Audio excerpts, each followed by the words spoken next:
50 Israeli fighter jets ने महज 60 second में 100 अलग अलग ठिकानों को निशाना बनाया और 160 बम गिराए। देखिए, लेबनान सिविल डिफेंस के अनुसार इजरायली हमलों में अब तक 254 लोगों की मौत हो चुकी है, जबकि 1165 लोग घायल बताए जा रहे हैं। इस भीषण हमले में सैकड़ों इमारतें और गाड़ियां पूरी तरीके से तबाह हो गई। इजरायली सेना ने दावा किया कि ये ऑपरेशन अब तक का सबसे बड़ा कोऑर्डिनेटेड स्ट्राइक है। देखिए, आईडीएफ की तरफ से एक फुटेज भी जारी किया गया जिसमें इजरायली वायुसेना के विमानों को उड़ान भरते हुए दिखाया गया। वहीं बेरूत एयरपोर्ट के पास और दक्षिणी उपनगरों में कई एयर स्ट्राइक के बाद भारी धुआं भी उठता हुआ नजर आया। तस्वीर आपके सामने है और ये लेबनान की तस्वीरें हैं। लेबनान पर इजराइल के स्ट्राइक्स देखे गए हैं।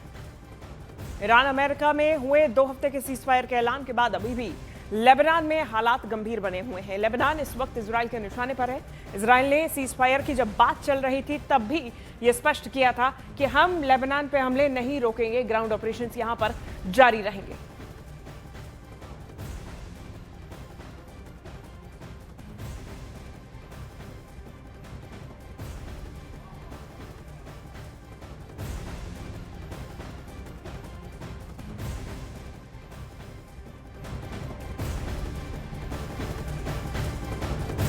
तो यूएस और ईरान के बीच 2 हफ्ते के युद्ध विराम के बावजूद ईरान की राजधानी तेहरान में अभी तनाव कम होता हुआ नजर नहीं आ रहा है। देखिए, ईरानी मीडिया के हवाले से ये जानकारी सामने आई कि तेहरान में एयर डिफेंस सिस्टम को एक्टिव कर दिया गया। राजधानी के आसमान में किसी संभावित खतरे को देखते हुए यह कदम उठाया गया।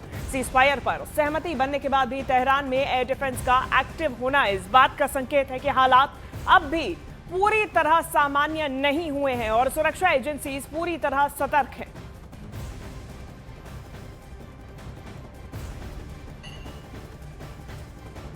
तो यानी कि जानकारी सामने आ रही है कि नेतन्याहू जो है वो सीजफायर को लेकर तैयार नहीं थे। अल जज़ीरा के हवाले से इजरायली मीडिया का बड़ा दावा सामने आया, जहां ये खबर सामने आई है नेतन्याहू ने सीजफायर का विरोध जताया था। ट्रंप को फोन करके नेतन्याहू ने सीजफायर का विरोध जताया था। ये बहुत बड़ी जानकारी सामने आई है, जहां सीजफायर को लेकर इजरायली प्रधानमंत्री बेंजामिन नेतन्याहू तैयार नहीं थे। और अल जज़ीरा के हवाले से इजरायली मीडिया का यह बहुत बड़ा दावा सामने आया, जहां यह दावा किया गया कि नेतन्याहू ने सीज फायर का विरोध जताया था। ट्रंप को फोन करके नेतन्याहू ने इस सीज फायर का विरोध किया था।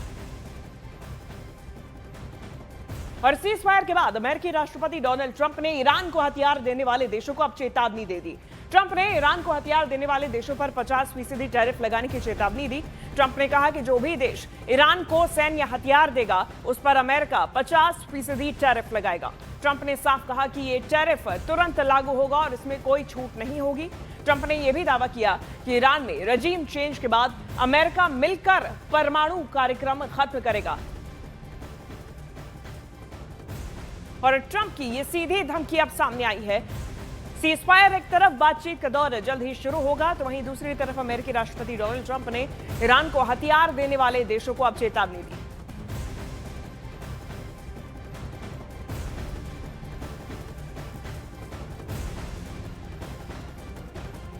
वहीं हिजबुल्लाह ने इजराइल पर हमले का दावा किया। हिजबुल्लाह की तरफ से कहा गया कि सीजफायर के उल्लंघन के जवाब में हमला किया गया। हिजबुल्लाह ने इजराइल की ओर रॉकेट्स भी दागे। ये बड़ी जानकारी सामने आई, जहां हिजबुल्लाह ने इजराइल पर हमले का दावा किया। हिजबुल्लाह ने कहा कि सीजफायर के उल्लंघन के जवाब में हमला किया गया। हिजबुल्लाह ने इजराइल की ओर रॉकेट्स भी दागे।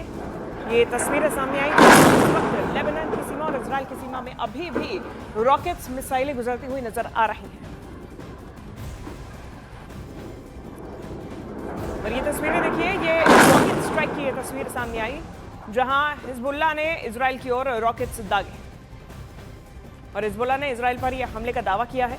इस वक्त सीज फायर हो जाने के बावजूद भी हिजबुल्लाह और इजराइल के बीच में ये जंग जारी है। एक दूसरे पर अटैक किया जा रहा है। ग्राउंड ऑपरेशंस भी आईडीएफ की तरफ से लेबनान की सीमा में चलाई जा रहे हैं। तो वहीं दूसरी तरफ हिजबुल्लाह भी पलटवार कर रहा है। इजराइल पर हमले का दावा किया गया। ये तस्वीरें भी सामने आई रॉकेट दागने का। हिजबुल्लाह ने यह भी दावा किया कि इजराइल की तरफ से सीज फायर का उल्लंघन किया गया है। बड़ी जानकारी है। तो ईरान युद्ध में भले ही सीज फायर का दावा किया गया हो, लेकिन ईरान का दावा है कि सीजफायर के कुछ ही घंटों बाद ही ईरान के तेल रिफाइनरी और गैस ठिकानों पर हमले शुरू हो गए हैं। ईरान ने भी पलटवार करते हुए यह दावा किया कि उसने सऊदी अरब, कुवैत, यूएई और इजराइल पर मिसाइल और ड्रोन हमले किए। तो रूस ने स्ट्रेट ऑफ हॉर्मूज को लेकर दावा किया कि हॉर्मूज ईरान का परमाणु हथियार बन चुका है। और ऐसी स्थिति में सवाल उठ रहे हैं कि क्या 14 दिन बाद ईरान युद्ध विश्व युद्ध में बदल जाएगा।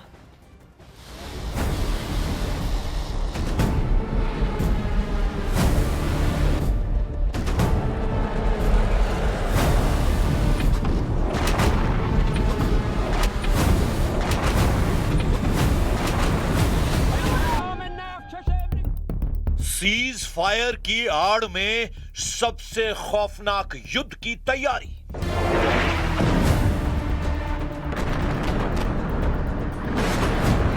लगभग 40 दिन के युद्ध के बाद जिस तरह से अमेरिका ने ईरान के साथ 14 दिन का सीज फायर किया है, असल में वो 14 दिन का सीज फायर से ज्यादा रिचार्ज युद्ध की तैयारी साबित हो रही है। दावा किया जा रहा है कि सीज फायर के ऐलान के लगभग 10 घंटे के अंदर ही ईरान की तेल रिफाइनरी और सीरी द्वीप पर हमला करके अमेरिका और इजराइल ने एक तरह से सीज फायर तोड़ दिया है। खुद ईरान ने आरोप लगाया है कि सीज फायर के बाद अमेरिका और इजराइल ने ईरान के ठिकानों पर हमला किया है। दावा तो यहां तक किया गया है कि ईरान ने पलटवार करते हुए सऊदी अरब, बहरीन, यूएई और इजराइल के ऊपर भी मिसाइल और ड्रोन से हमले किए हैं। हम आपको दिखाने जा रहे हैं कि कैसे 40 दिन से ईरान युद्ध अमेरिका और इजराइल के लिए नासूर बन चुका है और क्यों अमेरिका ईरान के यूरेनियम को छीनते छीनते यू टर्न मारकर वापस भागने को मजबूर हुआ है। हैरान करने वाली बात तो यह है कि इस सीज फायर का सबसे ज्यादा नुकसान अमेरिका और इजराइल को ही रणनीतिक रूप से होता दिख रहा है, क्योंकि अभी भी ईरान का यूरेनियम बचा हुआ है। अभी भी ईरान का पूरा कंट्रोल स्ट्रेट ऑफ हॉर्मूज पर बना हुआ है। अभी भी ईरान की मिसाइल पावर जबरदस्त तरीके से पलटवार कर रही है। 14 दिन का सीज फायर नहीं, 14 दिन का रिचार्ज युद्ध शुरू।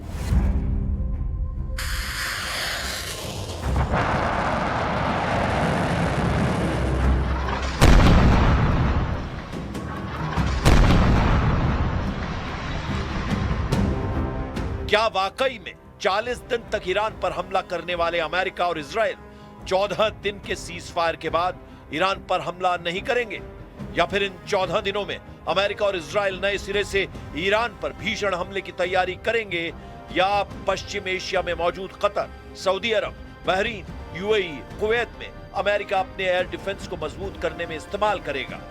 जो खबरें सामने आ रही हैं वो हैरान करने वाली हैं। दावों के मुताबिक अभी तक अमेरिका और इजराइल ने ईरान पर 13,000 से ज्यादा हमले किए।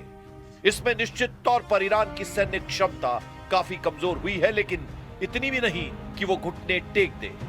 उसके भंडार में अभी भी सैकड़ों बैलिस्टिक और क्रूज मिसाइलों की क्षमता बनी हुई है। ईरान ने 40 दिन के युद्ध में साबित कर दिया है कि ईरान को हवाई हमलों से हराना आसान नहीं, लेकिन अगर जमीनी हमला ईरान पर होता है तो फिर ईरान के साथ ऐसी खूनी जंग होगी जिसे रोकना अमेरिका और इजराइल के बस की बात नहीं रहेगी। हम आपको दिखाते हैं कि कैसे 14 दिन के सीज फायर का फायदा अमेरिका और ईरान उठा सकते हैं। ये 14 दिन युद्ध विराम के कम और रणनीतिक तैयारी के ज्यादा लग रहे हैं। वर्तमान खुफिया रिपोर्टों और अंतरराष्ट्रीय मीडिया जैसे CSIS और ISW की रिपोर्ट के मुताबिक ईरान की नई युद्ध रणनीति और उसके अगले संभावित कदम कुछ इस तरह हो सकते हैं।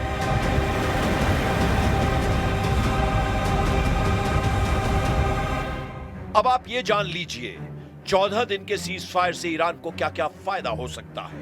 एयर डिफेंस मजबूत करना आसान होगा, मिसाइल स्टॉक रीऑर्गेनाइज करना भी संभव होगा। चीन और रूस से टेक्निकल और इंटेल सपोर्ट बढ़ाने में 14 दिन ईरान के लिए काफी शानदार साबित हो सकते हैं। वहीं अमेरिका और इजराइल के लिए भी 14 दिन का सीज फायर रिचार्ज युद्ध साबित हो सकता है। ईरान पर अगली स्ट्राइक लिस्ट तैयार करना आसान होगा, टारगेटिंग और इंटेल अपडेट करना आसान होगा, क्षेत्र में सैन्य पोजीशन मजबूत करना, जैसे हॉर्मुज में मौजूदगी आसान हो जाएगी। वहीं ईरान अपनी बची हुई मिसाइलों को स्थायी ठिकानों की बजाय ट्रकों और मोबाइल लॉन्चर्स पर शिफ्ट कर रहा है। इससे इजरायली उपग्रहों के लिए उन्हें ट्रैक करना मुश्किल हो जाएगा। परमाणु ब्रेकआउट की कोशिश, विशेषज्ञों का मानना है कि ईरान इस 14 दिनों के पॉज का इस्तेमाल अपने यूरेनियम स्टॉक को और अधिक संवर्धित करने के लिए तैयार कर सकता है, ताकि वो वार्ता की मेज पर परमाणु संपन्न राष्ट्र के रूप में अपनी स्थिति मजबूत कर सके। वहीं अमेरिका और इजराइल इंटेलिजेंस रिफ्रेश कर सकते हैं। जब युद्ध चलता है तो दुश्मन छिप जाता है। युद्ध विराम के दौरान जब ईरान की सेना मूवमेंट करेगी, तब अमेरिकी सैटेलाइट और इजरायली मोसाद उनके नए ठिकानों को पिन पॉइंट कर लेंगे। हथियारों के स्टॉक की भी बात कर लेते हैं। अमेरिका इजराइल को भारी मात्रा में बंकर बस्टर बम और इंटरसेप्टर मिसाइलें फिर से उपलब्ध करा रहा है, जो पिछले हमलों में खर्च हो चुके थे। अब 14 दिन में इसका दोबारा से रिचार्ज किया जाएगा। ये 14 दिन ईरान के नेतृत्व के भीतर डर पैदा करने के लिए है कि यदि वे 10 अप्रैल की वार्ता में नहीं जुटे तो अगला हमला निर्णायक होगा। इसका डर दिखाया जा सकता है। इधर इन 14 दिन में ईरान सीधे युद्ध की बजाय अपने एक्सेस ऑफ रेजिस्टेंस जैसे हिजबुल्ला, हूथी और इराकी मिलिशिया को फिर से सक्रिय कर रहा है, ताकि इजराइल को कई मोर्चों पर उलझाया जा सके। ईरान हॉर्मुज को पूरी तरह से माइन यानी समुद्री बारूदी सुरंगों से भर सकता है। इससे न केवल तेल की आपूर्ति रुकेगी, बल्कि पश्चिम देशों के युद्धपोतों के लिए भी वहां से निकलना नामुमकिन हो जाएगा।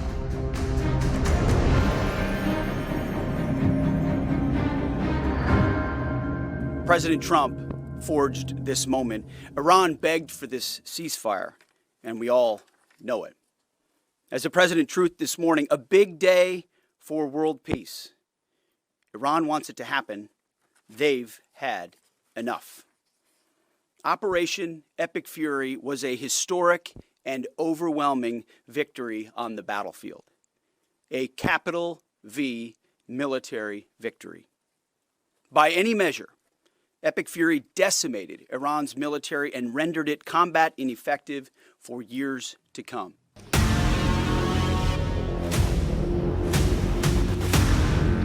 दस अप्रैल 2026 को पाकिस्तान की राजधानी इस्लामाबाद में सीज फायर को लेकर अमेरिका और ईरान के प्रतिनिधियों के बीच निर्णायक बातचीत हो सकती है। लेकिन ये 14 दिन दोनों पक्षों के लिए करो या मरो वाले साबित हो सकते हैं। देखिए कैसे। ईरान के लिए सबसे बड़ा फायदा यह है कि वो इस समय का उपयोग अपने उन भूमिगत ठिकानों को सुरक्षित करने में कर रहा है जो अभी तक हमलों से बचे हुए हैं। अगर ईरान को लगता है कि उसकी सत्ता खतरे में है, तो वो सैमसन ऑप्शन यानी सब कुछ दांव पर लगा देना अपना सकता है, जिसमें वो अपने पास मौजूद हर घातक हथियार का उपयोग एक आखिरी हमले के रूप में कर सकता है। ईरान अपनी मिसाइलों को फिर से रीलोड करेगा और कमांड सेंटरों को जमीन के और गहरे हिस्सों में ले जाएगा, जबकि अमेरिका और इजराइल रीसप्लाई यानी हथियारों की आपूर्ति करेंगे और ईरान की हर हलचल पर पैनी नजर रखेंगे, ताकि 15वें दिन यदि हमला करना पड़ गया तो वे ईरान के नए ठिकाने को जानते हों। कुल मिलाकर ईरान की रणनीति अब सर्वाइव और सरप्राइज यानी बचना और अचानक हमला करना पर केंद्रित है। ईरान दुनिया को यह दिखाना चाहता है कि वो झुक नहीं रहा है, बल्कि बस अपनी ताकत बटोर रहा है। इन 14 दिनों के दौरान ईरान अपने भूमिगत परमाणु केंद्रों को सुरक्षित स्थानों पर शिफ्ट कर सकता है या फिर अंतिम तकनीकी प्रक्रिया पूरी कर सकता है। अगर 14 दिनों बाद वार्ता विफल होती है तो ईरान दुनिया के सामने ये कह पाएगा कि उसने शांति की कोशिशें की, लेकिन अमेरिका की शर्तें परमाणु कार्यक्रम का पूर्णन उसकी संप्रभुता के खिलाफ थी। संभव है कि 10 अप्रैल के बाद चीन और रूस मिलकर ईरान के लिए एक नया सुरक्षा ढांचा पेश करें जो अमेरिकी वर्चस्व को चुनौती देगा। We are not putting any trust on the other side, so our military forces are keeping their preparedness, they are keeping their vigilance to react to any scenario. But meanwhile, we will go for negotiations to see how serious the other side is. Iran का परमाणु बम निकला Hormuz, रूस के पूर्व राष्ट्रपति का बड़ा दावा। ताजा कूटनीतिक हलचल के बीच रूसी विदेश मंत्री सर्गेई लावरोव, पुतिन के करीबी और रूस के पूर्व राष्ट्रपति दिमित्री मेदवेदेव और क्रेमलिन के बयानों ने अंतरराष्ट्रीय राजनीति में हड़कंप मचा दिया है। रूस ने न केवल ईरान के परमाणु कार्यक्रम का बचाव किया है, बल्कि हॉर्मूज को लेकर पश्चिम देशों को कड़ी चेतावनी भी दी है। रूस के सुरक्षा परिषद के उपाध्यक्ष और पूर्व राष्ट्रपति दिमित्री मेदवेदेव ने स्ट्रेट ऑफ हॉर्मूज को ईरान का ऐसा परमाणु हथियार बताया है जिसे सुनकर अमेरिका और इस्राएल को जबरदस्त मिर्ची लग गई है। दिमित्री मेदवेदेव ने बेहद तीखा बयान देते हुए कहा कि अमेरिका और इस्राएल के इन हमलों के बाद अब इसमें कोई संदेह नहीं रह गया है कि ईरान तिगुनी ऊर्जा के साथ परमाणु हथियार बनाने की कोशिश करेगा। उनका तर्क है कि जब किसी देश के अस्तित्व पर संकट आता है तो वो आत्मरक्षा के लिए चरम कदम उठाता है। दिमित्री मेदवेदेव का बयान इस ओर इशारा करता है कि रूस इस पूरे विवाद में ईरान के साथ मजबूती से खड़ा है। उनका मानना है कि 10 अप्रैल की इस्लामाबाद वार्ता केवल एक पड़ाव है और असली खतरा 14वें दिन के बाद शुरू होगा। उनके इन बयानों ने पश्चिम देशों, खासकर अमेरिका के भीतर एक नई बहस छेड़ दी है कि क्या रूस इस युद्ध विराम के दौरान ईरान को गुप्त रूप से सैन्य सहायता S-400 आदि पहुंचा रहा है। रूसी विदेश मंत्रालय ने स्पष्ट रूप से कहा है कि ईरान के परमाणु केंद्रों पर अमेरिकी और इजरायली हमले अवैध हैं, विनाशकारी हैं और रूस इसे बर्दाश्त नहीं करेगा। रूस ने चेतावनी दी है कि यदि ईरान के परमाणु ठिकानों पर हमले नहीं रुके तो ये पूरे यूरेशिया क्षेत्र के लिए परमाणु विकिरण का खतरा पैदा कर सकता है।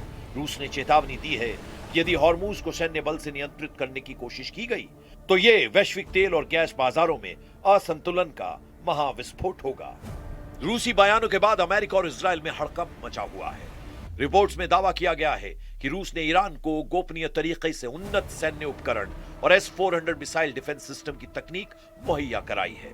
रूस के विदेश मंत्री सर्गेई लावारोव के बयान से संकेत मिलता है कि रूस इन 14 दिनों के युद्ध विराम का उपयोग ईरान की रक्षा प्रणाली को मजबूत करने में कर सकता है। कुल मिलाकर देखना होगा कि अगले 14 दिन तक क्या सीज फायर टिक पाएगा, क्योंकि ईरान का दावा है कि सीज फायर के ऐलान के 10 घंटे के अंदर ही उस पर हमला हुआ है।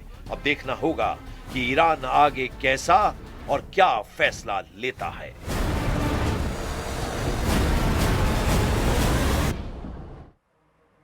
तो उधर सीजफायर में लेबनान को शामिल करने को लेकर अमेरिका का एक अलग रुख सामने आया है।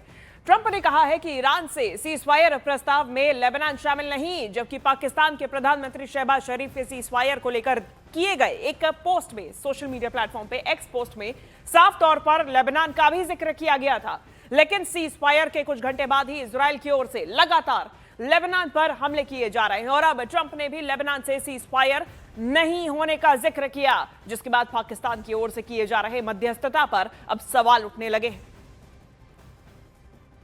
तो ये जो पूरा मामला है अब यहां आके अटक गया कि इजराइल जो है वो सीज फायर के लिए तैयार नहीं हुआ, खासतौर पे लेबनान की सीमा में जहां पे हिजबुल्लाह के ठिकाने है और हिजबुल्लाह वो जो ईरान के साथ इस महायुद्ध में खड़ा हुआ है। अब सवाल यही है कि आखिर लेबनान इसमें शामिल क्यों नहीं है। अमेरिका कहता है कि नहीं है, इजराइल कह रहा है कि नहीं है, लेकिन पाकिस्तान जो मध्यस्थ कराने की कोशिश कर रहा है वो कह रहा है कि लेबनान भी सीज फायर में शामिल है। तो इजराइल की तरफ से लेबनान पर किए जा रहे अटैक्स के बाद में एक बार फिर से तनाव बढ़ने की आशंका जताई जा रही है। ईरान की सरकारी समाचार एजेंसी फार्स के मुताबिक ईरान इजराइल पर हमला करने पर अब विचार कर रहा है। रिपोर्ट के अनुसार इजराइल की ओर से सीज फायर के उल्लंघन के जवाब में ईरान सैन्य कार्रवाई की तैयारी कर रहा है। ईरान की तस्नीम न्यूज एजेंसी ने भी ईरान की ओर से जवाबी कार्रवाई करने की बात कही है। तो वहीं एजेंसी ने कहा कि ईरान ने लेबनान में हुए इजरायली हमले के जवाब में जवाबी कार्रवाई के लिए टारगेट्स भी पहचान कर लिए हैं। वहीं इजराइल के प्रधानमंत्री बेंजामिन नेतन्याहू ने साफ कहा है कि मौजूदा अभियान अभी खत्म नहीं हुआ। उन्होंने कहा कि बातचीत सिर्फ एक पड़ाव पे है, अंतिम मंजिल नहीं। नेतन्याहू के मुताबिक सीजफायर इजराइल के लिए कोई सरप्राइज नहीं था। उन्होंने कहा कि अभी कुछ लक्ष्य बाकी हैं जिन्हें या तो समझौते के जरिए या फिर दोबारा जंग शुरू करके हासिल करना। प्रधानमंत्री ने यह भी कहा कि जरूरत पड़ी तो इजराइल किसी भी वक्त युद्ध दोबारा शुरू करने के लिए तैयार है।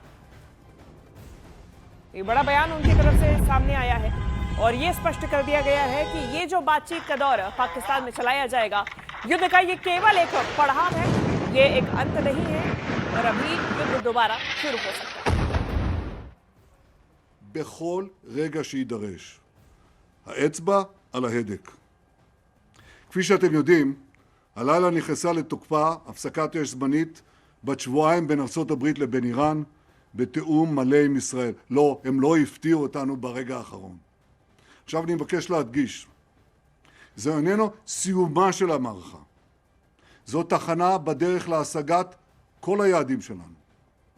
איראן נכנסת למשא ומתן הזה כשהיא מוכה, כשהיא חלשה מאי פעם. वहीं उधर रूस के पूर्व राष्ट्रपति दिमित्री मेदवेदेव ने अमेरिका और ईरान के बीच सीजफायर को लेकर बड़ा बयान दिया। सोशल मीडिया प्लेटफॉर्म एक्स पर मेदवेदेव ने लिखा है कि यह साफ नहीं है कि अमेरिका और ईरान के बीच हुआ सीजफायर किस तरीके से आगे बढ़ेगा, लेकिन एक बात तय है कि ईरान ने अपने परमाणु हथियार का परीक्षण कर लिया और वो स्ट्रेट ऑफ हॉर्मुज है। दिमित्री मेदवेदेव ने स्ट्रेट ऑफ हॉर्मुज की ताकत को असीमित बताया।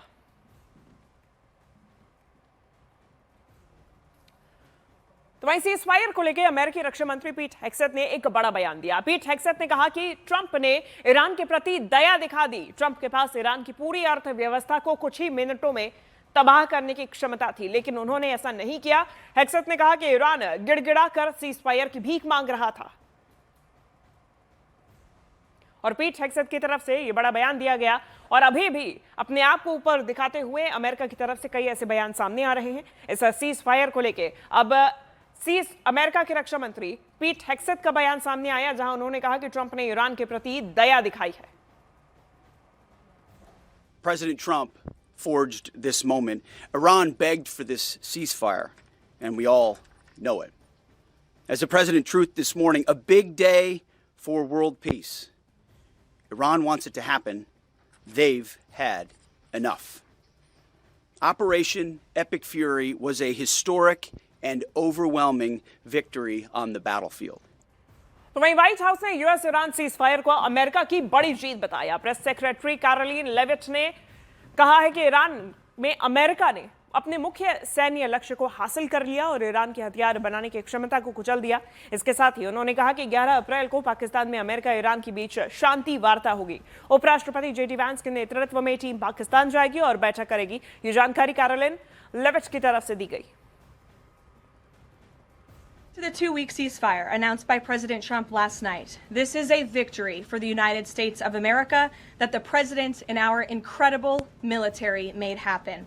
From the very beginning of Operation Epic Fury, President Trump stated this would be a 4 to 6 week military operation to dismantle the military threat posed by the radical Islamic Iranian regime. Thanks to the unbelievable capabilities of America's war fighters, the United States has achieved and exceeded those core military objectives in just 38 days.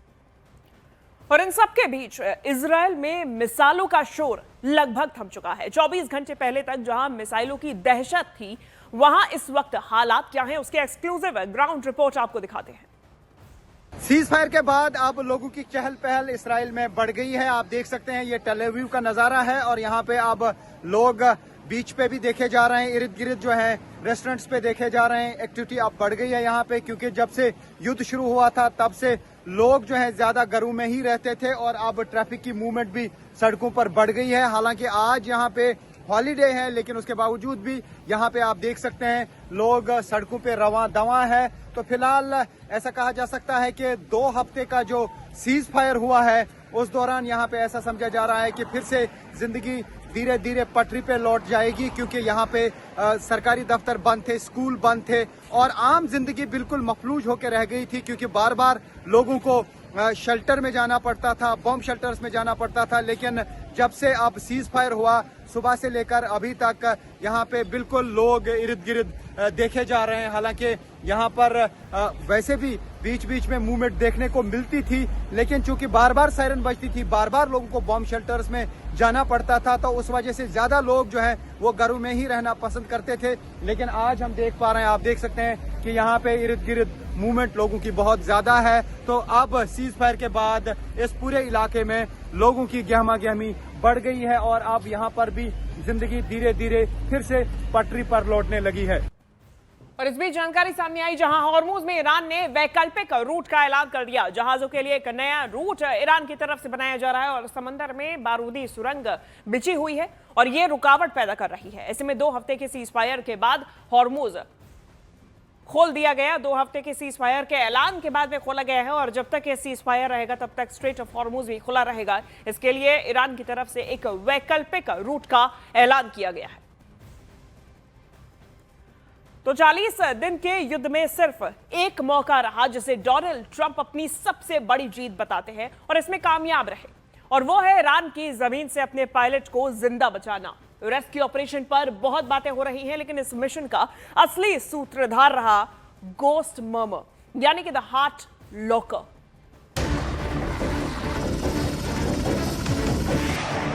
F-15 से अमेरिकी pilot ने eject किया, पहाड़ों के बीच parachute से land किया, फिर 48 घंटे के अंदर अमेरिका ने कैसे उसे तलाश लिया, कैसे अमेरिकी सेना की रेस्क्यू टीम उस तक पहुंची, जबकि ड्रोन सैटेलाइट जब उसकी लोकेशन ट्रैक कर पाने में नाकाम हो रहे थे। अमेरिका के पायलट को बचाने के पीछे रहा घोस्ट मर्मर। आखिर क्या है घोस्ट मर्मर? कैसे इसने अमेरिका के पायलट को ईरान के पंजे से बचा लिया? अपने पायलट को बचाने के लिए अमेरिका ने अपनी पूरी ताकत झोंक दी। इस ऑपरेशन में करीब 170 विमान शामिल हुए, लेकिन इसीलिए भूमिका रही घोस्ट मर्मर की। इस्फहान के दक्षिण में रेस्क्यू ऑपरेशन लॉन्च हुआ और वहां पहुंचकर अमेरिकी स्पेशल फोर्स ने एक डिवाइस निकाली, हेडफोन लगाया और कुछ देर बाद कहा कि हमने पायलट की लोकेशन पता लगा ली है। Target data acquired. Check your screens. Ghost murmur का मतलब भूत की बहुत ही खामोश आवाज, जैसे कोई बुदबुदा रहा हो। ये वो तकनीक है जिसके जरिए एक गायब हो चुके व्यक्ति की दिल की धड़कन सुन ली गई। CIA ने एक डिवाइस का इस्तेमाल करके अमेरिकी फोर्स ने 65 किलोमीटर की दूरी से अपने पायलट की धड़कन सुन ली थी। यानी 65 किलोमीटर दूर से हार्ट बीट सुनकर पता लगा लिया था कि अमेरिका का पायलट जिंदा है। इसी तकनीक को घोस्ट मर्मर कहा जा रहा है, क्योंकि इसी के जरिए पहाड़ों में छुपे अमेरिकी पायलट की धड़कन पहचानी गई, उसकी लोकेशन ट्रेस कर ली गई और फिर अमेरिका की रेस्क्यू टीम उस तक पहुंच गई। We achieved our primary objective by finding and providing confirmation that one of America's best and bravest was alive and concealed in a mountain crevice, still invisible to the enemy, but not to the CIA. CIA के दावे ने पूरी दुनिया को चौंका दिया है। अब सवाल है कि आखिर 65 किलोमीटर की दूरी से जब कोई किसी का शोर नहीं सुन सकता, कोई बड़ा बम धमाका भी सुनना मुश्किल होगा। ऐसे में CIA की इस डिवाइस ने आखिर इंसान की दिल की धड़कन कैसे सुन ली और पहाड़ों की दरारों में छुपे अमेरिका के पायलट को तलाशना आसान हो गया। इंसान का दिल एक इलेक्ट्रोमैग्नेटिक सिग्नेचर छोड़ता है जो यूनिक होता है, यानी हर इंसान के दिल की धड़कन की अलग प्रोफाइल होती है। घोस्ट मर्मर इसी इलेक्ट्रोमैग्नेटिक सिग्नेचर को ट्रैक कर लेता है, यानी अगर फोन ना हो, GPS सिग्नल ना हो, तब भी इंसान का दिल उसकी लोकेशन बता सकता है। ये ऐसी तकनीक है जो कम शोर वाले इलाकों में ही काम करती है, जैसे रेगिस्तान। इसीलिए ईरान में जहां अमेरिका का पायलट गिरा था, वहां CIA की घोस्ट मर्मर तकनीक से उसे ट्रैक करना आसान साबित हुआ। Target data acquired. Check your screens. We had an idea where he was, but not specifically, and it's a big mountain. So I want to thank the CIA too. Ghost murmur तकनीक से Trump ने अपने दुश्मनों को message दिया है। Message ये कि दुनिया का कोई कोना ऐसा नहीं है जो उनकी खुफिया एजेंसियों की जद से दूर है, चाहे वो दुश्मन का बंकर हो या फिर अमेरिका के दुश्मनों की सीक्रेट मीटिंग। ट्रंप सब कुछ सुन सकते हैं।